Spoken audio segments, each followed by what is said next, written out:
Olá, sejam bem-vindos.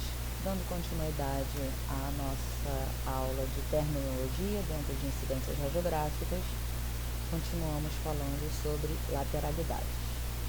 Então, tendo a descrição do lado direito, os ossos do lado direito são contralaterais em relação ao lado esquerdo, ou seja, do lado oposto. Então, o lado esquerdo são contralateral em relação ao direito, lado oposto, tá?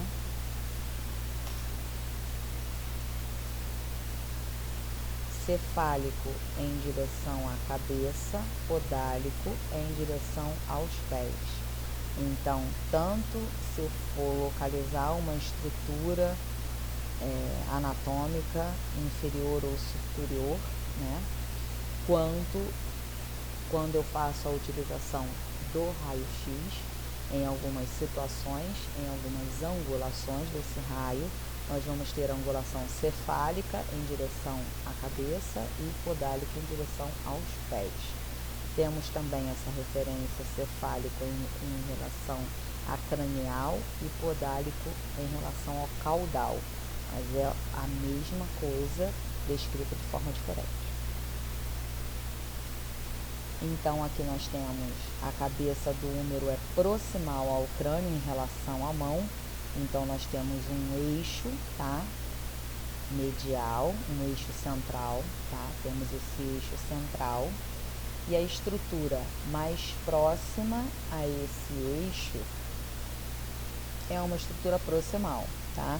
Então, por exemplo, o ombro é proximal, o cotovelo é medial e o punho é distal, tá?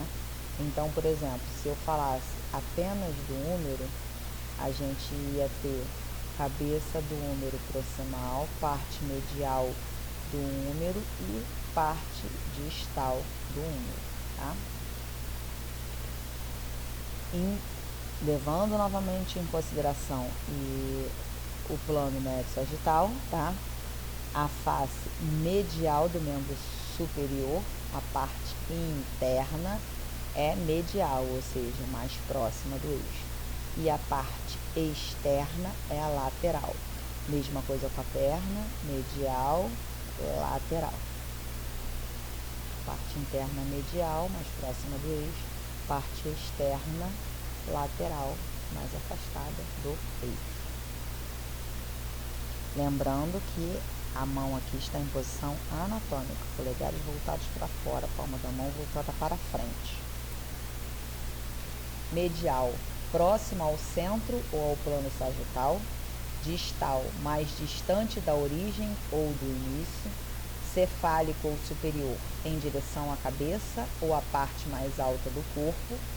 Podálico inferior ou caudal, em direção aos pés ou à parte mais baixa do corpo. Ipsilateral, do mesmo lado do corpo ou parte dele. Contralateral, do lado oposto do corpo ou parte dele. Interior, dentro de algo, mais próximo do centro. Exterior, do lado externo ou próximo deste. Superficial, mais próximo da superfície cutânea.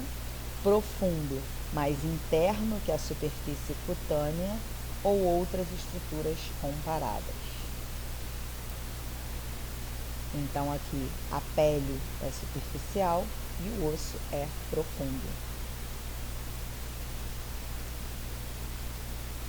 Termos relacionados aos movimentos, tá? Flexão é o ato de fletir ou dobrar uma articulação, tá?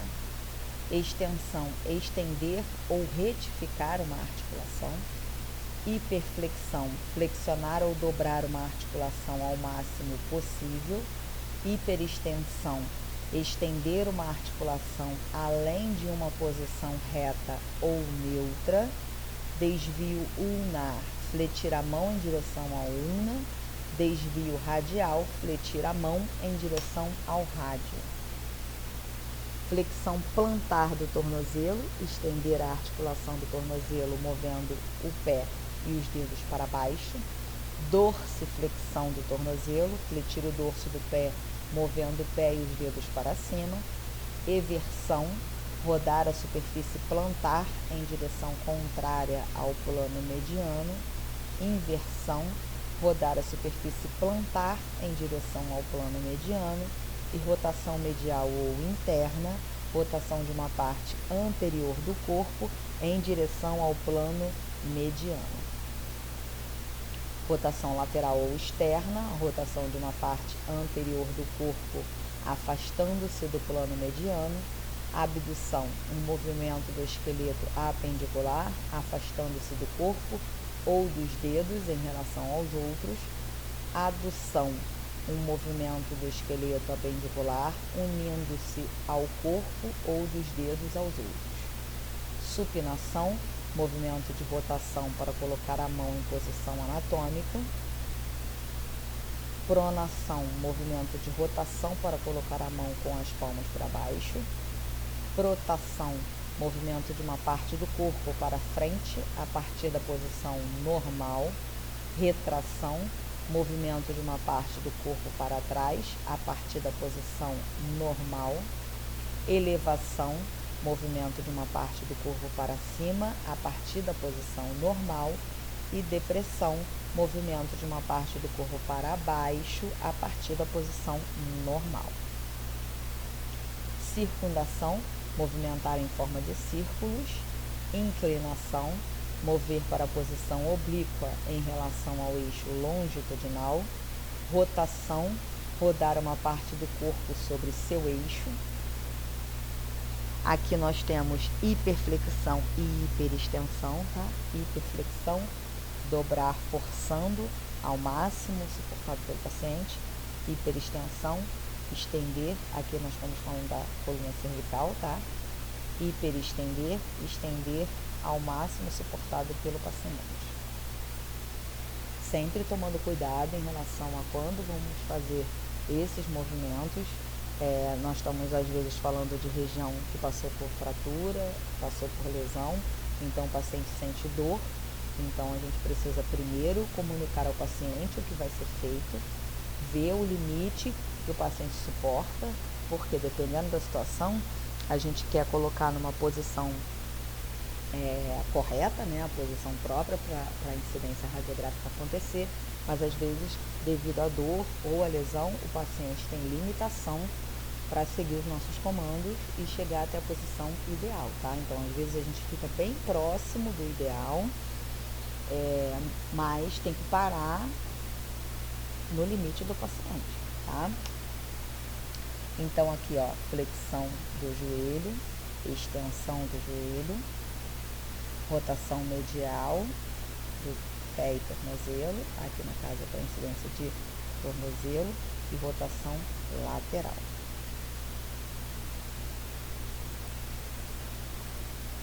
Supinação, palma da mão voltada para frente, como na posição anatômica, ou para cima, quando está em cima de alguma superfície. E pronação, palma das mãos voltada para baixo ou para trás. Abdução, afastar o membro do eixo. Adução, aproximar.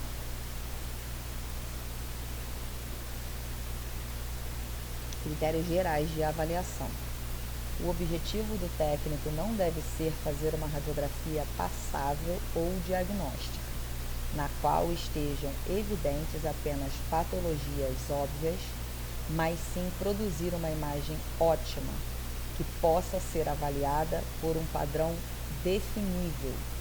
Uma radiografia abaixo do nível ótimo pode ser considerada passável se os fatores de exposição forem suficientes para resultar uma imagem meramente diagnóstica, mas pode demonstrar desleixo com a técnica, com os marcadores, com a centralização ou com a colimação. E, infelizmente, é um dos nossos maiores problemas no dia a dia, é a colimação.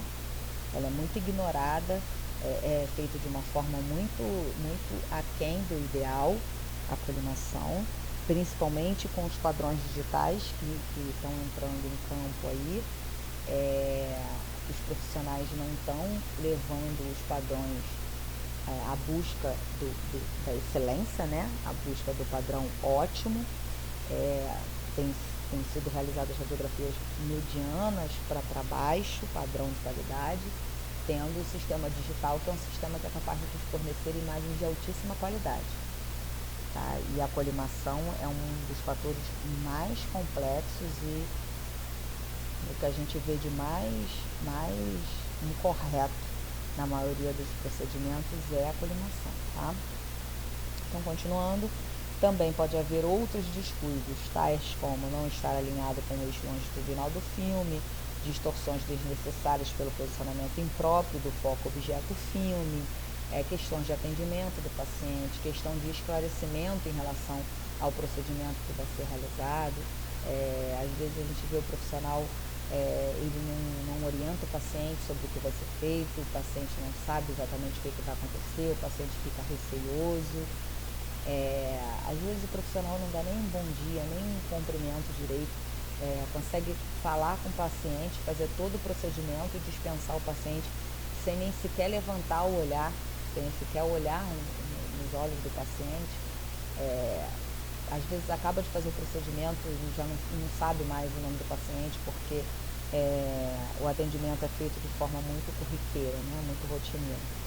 Então tem muitos detalhezinhos, muitos critérios que precisam sim ser levados em consideração, ser levados em conta, porque o objetivo não é aí, como fala o texto, uma radiografia passável, apenas para fim diagnóstico.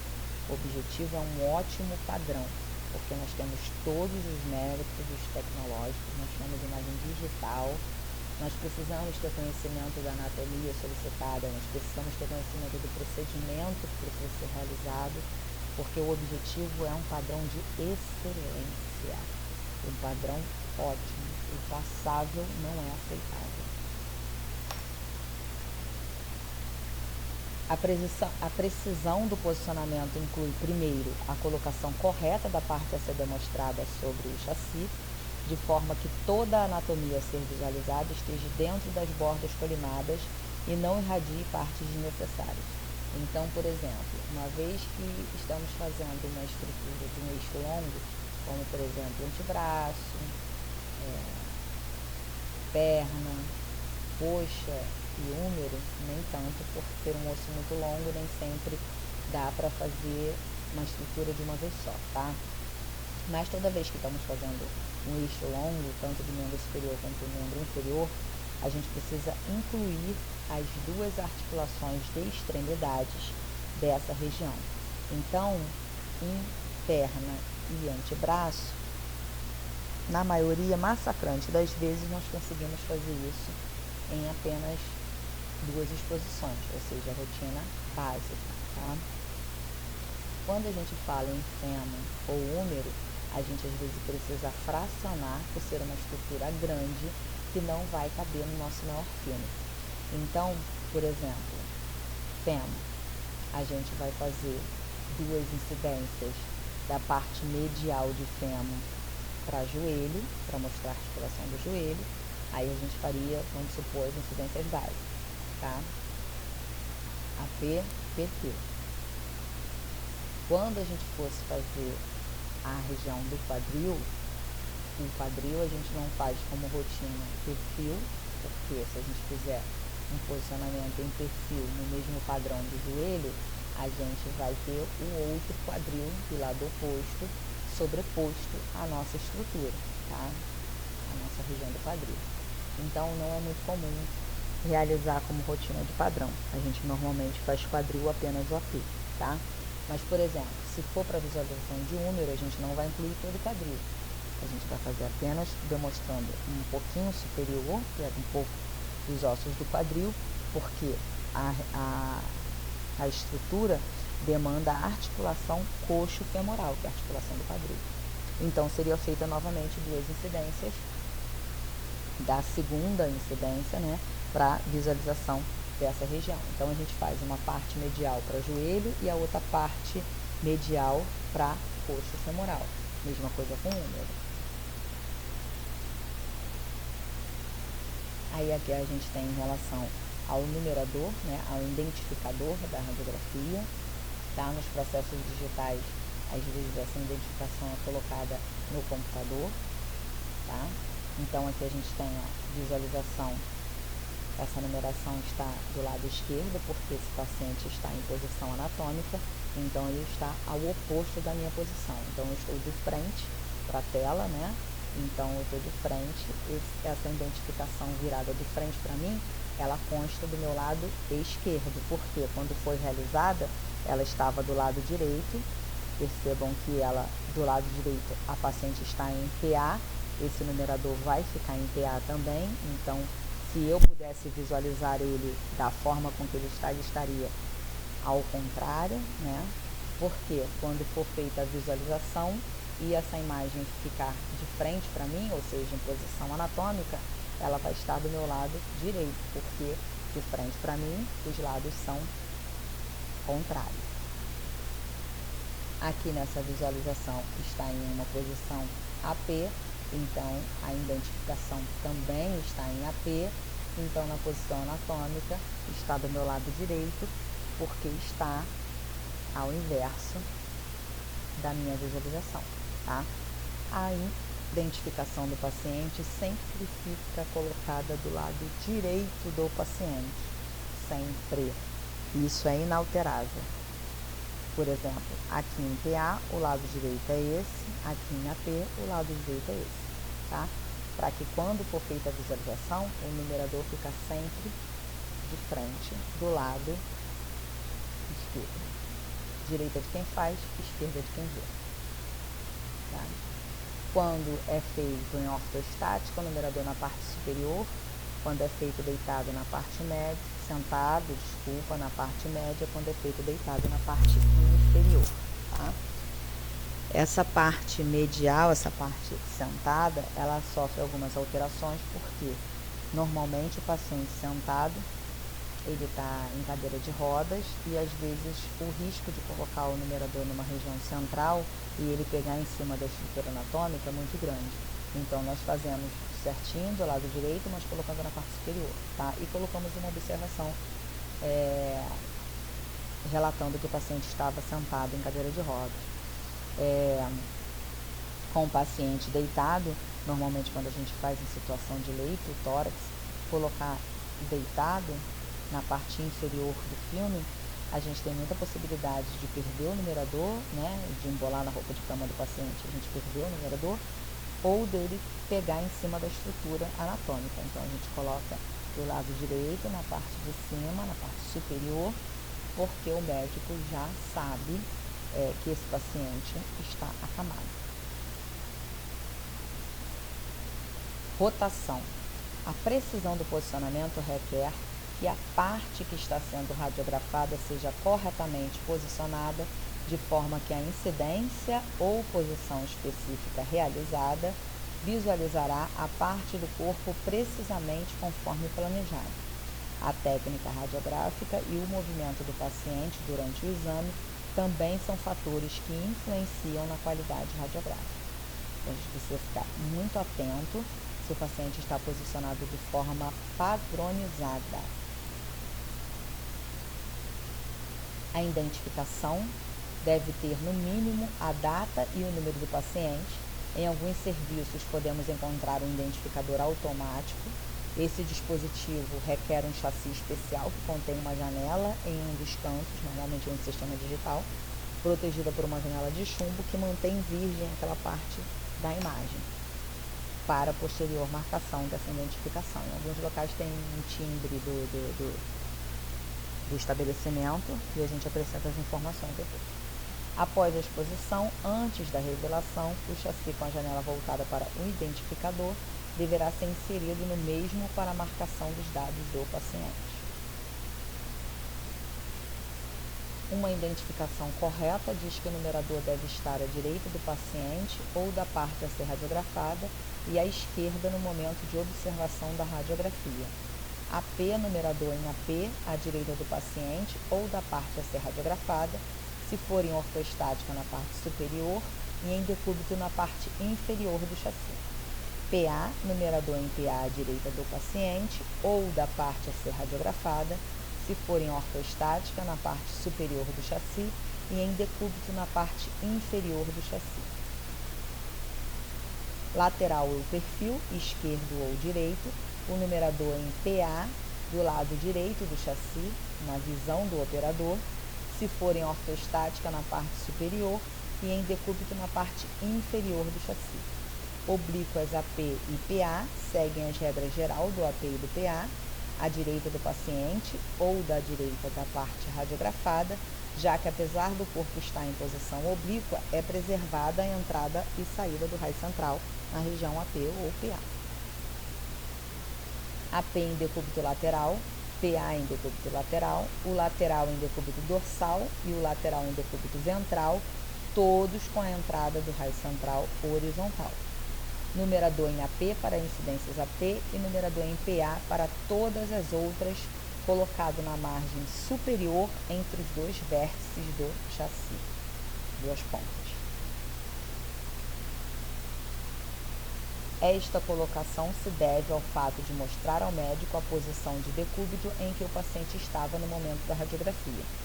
Posição do numerador na radiografia de tórax em ortostática com paciente AP e PA. Essa demonstração serve também para o posicionamento oblíquo, AP ou PA. Posição do numerador na radiografia de tórax em perfil esquerdo. O identificador segue a mesma orientação da incidência em PA. Aí aqui nós temos a identificação, correspondência do lado direito do paciente, numerador em AP, lado direito, paciente em AP, numerador em PA, lado direito, numerador em PA. Lado esquerdo, numerador em PA, na frente, lado esquerdo, numerador em PA, parte posterior. Mão e punho direitos em PA, o numerador deve ser posicionado em correspondência ao primeiro dedo da mão direita, numerador aqui, identificando o lado direito ou esquerdo, numerador em PA.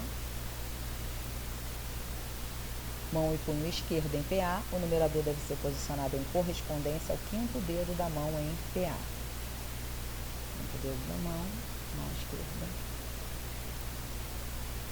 Pé esquerdo em PA, o numerador deve ser posicionado em correspondência ao primeiro dedo do pé em PA.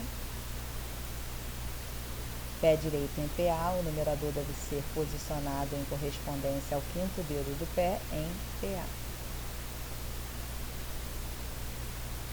Essa parte de pontos de reparo de posicionamento nós vamos falar em um próximo encontro.